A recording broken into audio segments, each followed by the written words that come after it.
சுரா கைடு 10ஆம் வகுப்பு பொதுத் தேர்வுக்கான புதிய பதிப்பு தற்போது பரபரப்பான விற்பனையில். மாணவர்கள் பொதுத் தேர்வில் அதிக மதிப்பெண் பெற உடனே வாங்குங்கள் சுரா கைடு.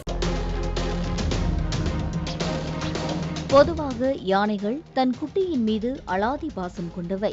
எந்த அளவுக்கு யானைகள் பாசம் நிறைந்ததோ அந்த அளவுக்கு குட்டிகளை திடீரென ஒதுக்கி வைக்கும் பழக்கமும் தாய் யானைகளுக்கு உண்டு.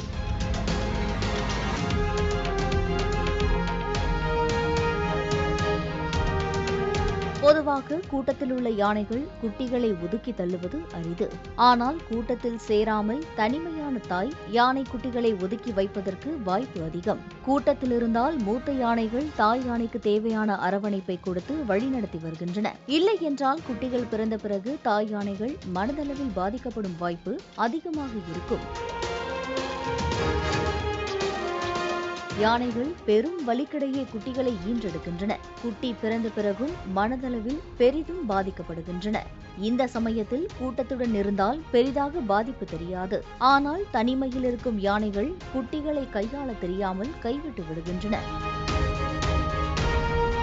அப்படித்தான் கோவையில் மருதமலையில் கூட்டத்தில் இல்லாமல் தனிமையில் இருந்த தாய் யானை குட்டியை கைவிட்டதாக கூறுகிறார்கள்.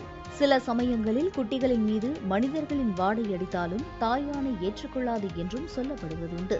அதனால் சில சமயங்களில் குட்டிகளை தாயுடன் சேர்ப்பதற்கு முன் நன்கு குளிப்பாட்டி காட்டுக்குள் அனுப்பி வைப்பதும் உண்டு. சுரா கைடு 10ஆம் வகுப்பு பொதுத் தேர்வுக்கான புதிய பதிப்பு தற்போது பரபரப்பான விற்பனையில். மாணவர்கள் பொதுத் தேர்வில் அதிக மதிப்பெண் பெற உடனே வாங்குங்கள் சுரா கைடு.